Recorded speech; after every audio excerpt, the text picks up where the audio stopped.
Everyone loves sports. Welcome to The Playbook, where we're talking sports, entertainment, and lifestyle. I'm your host, Mina SayWhat, and we're 100% digital, 100% live, and 100% real.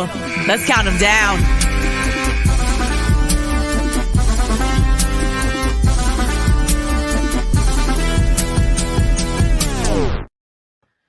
Welcome to The Playbook. It's our digital sports show. I'm your host, Mina SayWhat. We are back in full effect. We're ready to talk sports. I want to bring in my brother, Sean Bell, podcaster and sportscaster, so we could chop it up. I haven't seen you in a couple of weeks. How you doing? What up, yo? I'm doing all right. How you doing? That's the big question. Today, I feel like I'm going to give birth today. I still got a couple more weeks, but yeah, with the heat and everything, and, you know, I've been moving around. I'm starting to feel it today. So it's one of those days. I got you. What month? When do you do? I'm 34 weeks. So I got 6 weeks left, allegedly. Ooh, I know you was at the 34th mark. Yeah, I'm there. Yeah. I've been moving around like I'm, at the 24 mark, but it's a summer pregnancy, hot in these streets. Right. So I feel it today. I definitely, after this, I'm going right to bed. God bless you. God bless you. But look, no pregnancy is going to keep me from keeping up on sports, okay? So James Harden, they're saying that the salary negotiations were locked in, but I'm hearing that they're still kind of negotiating some last-minute things. The rumor was that he was going to make a $15 million pay cut, which he did, it seems like, even though this hasn't officially been finalized, according to Daryl Morey. But I'm kind of happy, and I feel good about him doing that, because for me, it means that he's willing to do what it needs to take long term in order to get this win. But what are your thoughts, Sean? I mean, it's one of those things that's good for both individuals, right? Like, it's good for the team and it's good for him, because he was going to play 1 year for $47 million, but now he's probably going to get 60 plus million guaranteed, right? So he gets more money, but the trick about it is it's probably going to be an opt-in for next year. So if he has a 2-year deal with the player opt-out, if he plays like the old James Harden, then at the end of this year, he's going to say, yeah, I'm back. Give me my guaranteed max contract. Right. So it's because he wasn't going to receive a max contract and more guaranteed money right now based on how he played last year. Absolutely. Right. So it's sort of a situation where it's like, okay, let me play my way, get my dollars back up so I can get that max contract, which happens to help the Sixers out. Because if he didn't sort of take this pay cut, then if he would have opted in for the $47 million, then we wouldn't have been able to sign PJ Tucker. Right. Like, then we wouldn't have been able to get DeAnthony Melton because the contracts wouldn't have lined up. Then we wouldn't have been able to bolster up the roster. So what he's doing is doing that. And I think the reason they haven't signed the contract yet because they're still waiting on KD and other stuff.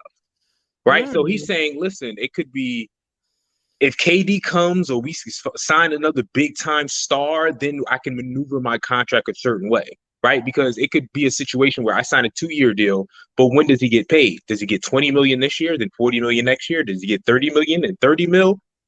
You get to break it down differently. You think this is on his end? The stall's on his end and not the Sixers' end? I think both of them. I think they're in agreement, saying to themselves, if we can get another star, I will work my contract in a way that makes sure we can get that other star. Right. So I think they're just waiting the KD piece to fall before he signs for the max amount that he'll sign for the next 2 years, which is, 65, 66 million. So here's the funny part. I remember when the James Harden rumors were happening, you didn't think Philly was going to get James Harden. I did. Right? I'm on the opposite. I don't think we can get Kevin Durant. I don't think he wants to come play here. You think it's an actual possibility that he could really come here? No possibility. No possibility. Right. Okay. I'm with, because you saw what happened to Rudy Gobert. In order to get KD, not only do you have to give 3 players, 3 role players and a couple stars, you have to give 4 or 5 first-round draft picks. And the Sixers have 1. Okay. Yeah. They have 1 draft pick they can offer over the next 4 or 5 years. So that's not that they don't have enough to get it done. So speaking of not having enough, it seems like they are trying to booster up the roster, our Sixers roster. I wanted to talk about some of the recent additions. Today they announced they signed Michael Foster Jr. It's a 10 game deal. He's a G League player. Whatever. PJ Tucker, Daniel House Jr. We have a couple of names. How are you feeling about some of these smaller moves that they're making right now? I like them a lot. Mm-hmm. I think there were times where you looked at the Sixers roster and you looked at their playoff games and said, what is that guy doing on the court? Like, honestly, like, why is Furkan Korkmaz on the court? Why is Shake Milton on the court? You know what I mean? I know we love Paul Reed, but Paul Reed shouldn't be on a championship. He shouldn't be in rotation on a championship round. Why you throwing shade at B-Ball Paul, man? It's just true. We love B-Ball Paul, but B-Ball Paul shouldn't be in a championship moment. He shouldn't be in a playoff game trying to win it. Like, no. So I think those small moves have made it so that won't happen this year.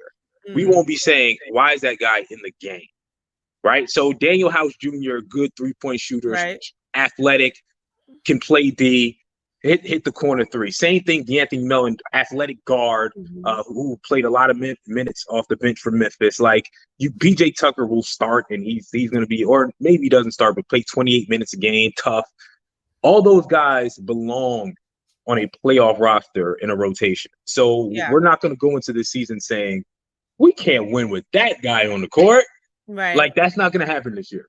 Yeah, we have those middle level players that we need that are, not quite, Joel Embiid, but they have some seasoning, and they bring something to the table. So let's switch gears right now to the WNBA because they were trending this week over a terrible situation. The All-Star Game went down. Congratulations to Kelsey Plum, who was the All-Star Game MVP. This is the trophy they gave poor Kelsey. And then the internet's Googled it, of course, and said they found it on Amazon for $17.99. And I know, you know what? I'm so happy that you're the person joining the Playbook today because I know how this gets under your skin, Sean. You're such an advocate for women, especially women being equally treated in sports. I mean, let's look at the next tweet. Look at Steph Curry's trophy in comparison to poor Kelsey. Sound off, Sean.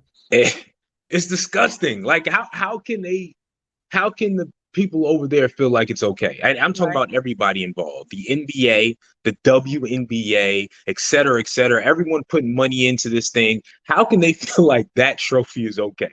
Just the pure look of it, right? Like, I had better trophies playing Little League Baseball. Okay, when I was 8 years old, MVP trophies that look way better and bigger than that. And that's what you give Kelsey Plum, the WNBA All-Star MVP. Don't say you don't have the money, right? Like, even the argument of, hey, the WNBA may generate this and the NBA generates that means nothing to me because you can afford $100 trophy. Right? Like, that's only probably a $25 trophy. You can afford to spend a couple $100 to have a real legit trophy that looks good, that she can really put up on her mantle and be proud of. Like, that is absolute trash that you can get from any small little trophy store around the country. I have a trophy back there. I played volleyball in high school. That you see, it's all the way in the back. That trophy is better than the trophy. my volleyball state trophy. Here's the thing: I love that social media. Social media is like a gift and a curse. I love that we have social media to point out these inequalities in the game, and the NBA, I feel like because of the pressure that social media has really put on them, has really tried to step up their game. I mean, I'm now seeing WNBA commercials during NBA games. Used to never see that, So I think there's a small effort there, but again, it's very unequal. They're not getting paid the same thing. They're not even traveling to games in the same way. Natasha Cloud recently kind of put the league on blast because they put her on a commercial airline.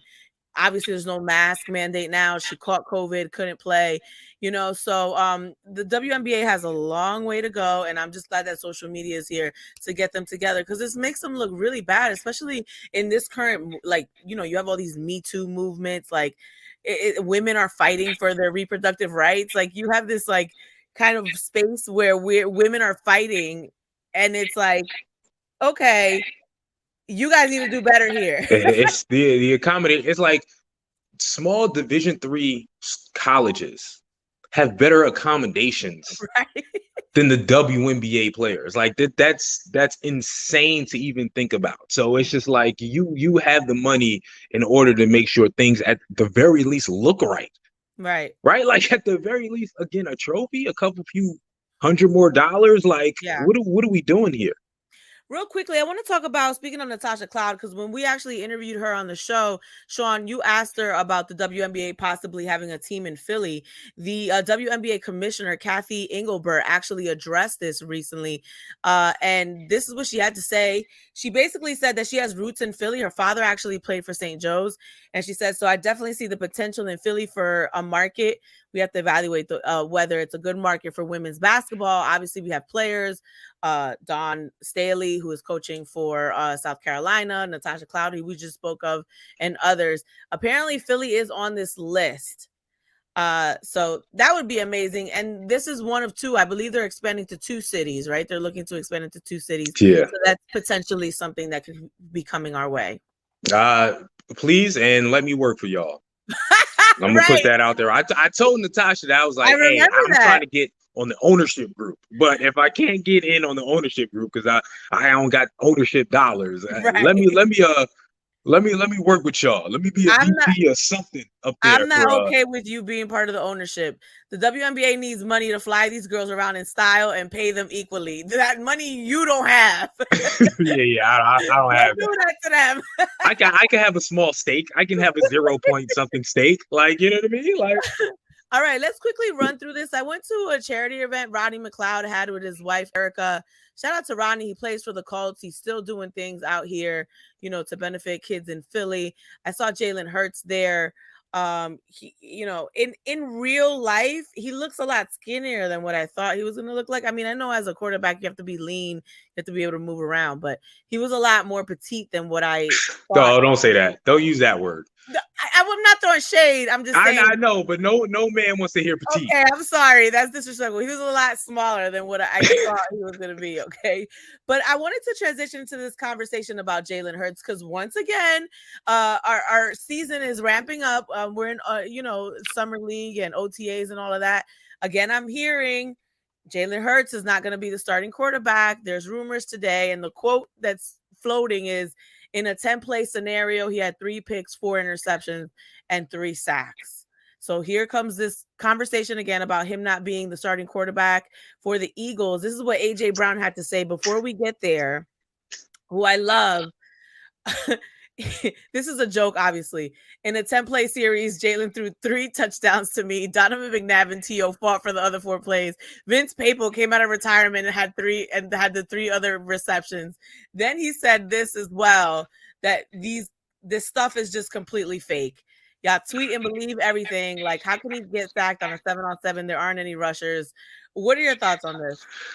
A couple layers here, right? Like, I don't think anybody has arguing if Jalen Hurts is going to be the starting quarterback. He's going to be the starting quarterback. It's just about how well he's going to perform and if he's the guy for the future. The person who said this was Derek Gunn. Right. Anybody that knows D Gunn is one of the most respected individuals in all of sports in Philadelphia. And respected by the Philadelphia sports athletes, the Philadelphia Eagles, Phillies, etc. Right? So I do think Derek Gunn, and he said he got it from a source who's been watching practice, that Jalen Hurts hasn't been playing so well. So I don't think Derek Gunn isn't making this a thing up. Someone in the Philadelphia organization told him this if he reported it, right? Like, Derek Gunn, well respected, doesn't play like that.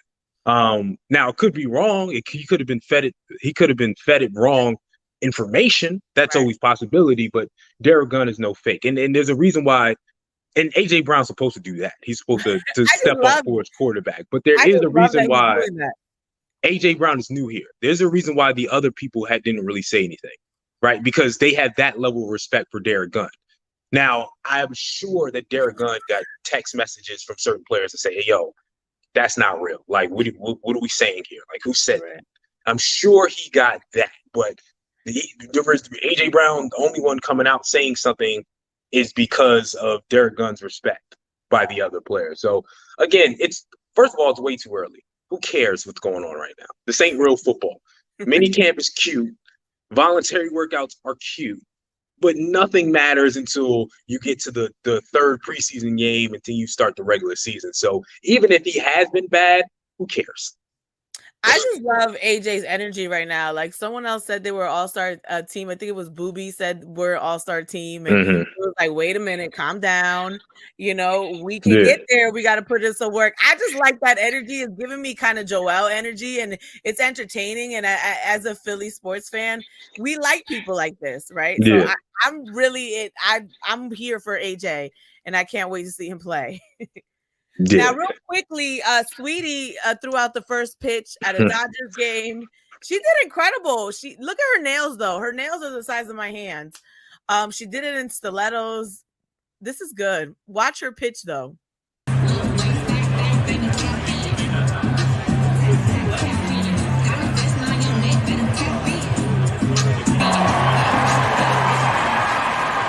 a great pitch, Sweetie.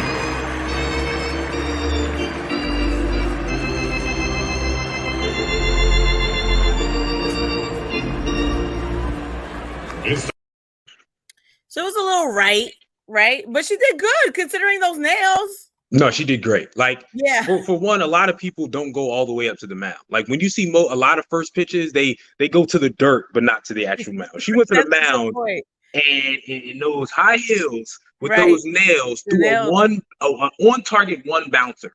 Right. I guarantee if she was like, I'm gonna go up here and actually be an athlete and not have the nails and not have the heels, it would have been right on target without any bounce. So I'm impressed by what she was able to do with them nails. She's actually really athletic, and she threw better than 50 Cent. So yeah. Remember, his pitch was in the left field. Of course. Let's go through our plays this week for the Phils. They're on the road quite a bit. Here's what we looking like. How are you feeling about the Phils right now, Sean? Looking good, man. They looking good. Again, they can get another win against the Cardinals, even if they lose the Blue Jays, Marlins. Again, their schedule isn't tough for the rest of the way, right? Like they're playing teams that are either low on the totem pole or mid-level around 500 teams, and I've been impressed.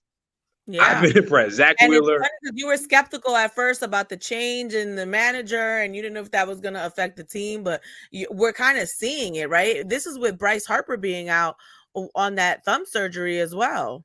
Yeah, I'm impressed, and shout out to Zach Wheeler. He should have been an All-Star. The All-Star team was announced. Zach Wheeler wasn't on there, and he was robbed. So you know what I mean. Zach Wheeler, 8-4 record with a below 3 ERA should get you to the All-Star game. Okay, sportscaster, let's go with the stats. I'm just saying, Bell, ladies and gentlemen. 8-4 below a 3 ERA. I think it was a 2.46. He has better stats than the people who made it. So he deserved to be on the All-Star team. That is Sean Bell, podcaster and sportscaster. Find him on social media, Sean Bell Live, right? Yes, ma'am. And I'm Mina SayWhat. We are back here Mondays at 1:45. It's our digital sports show, The Playbook, live here on everywhere where you're watching us at R&B Philly. Talk to you next week. Thanks for watching The Playbook. I'm your host, Mina SayWhat, and you got something you want to talk about next week? You can always hit me up on social media at Mina SayWhat, and make sure you join us 1:45 next Monday on R&B Philly's Facebook, Twitter, YouTube, and Twitter.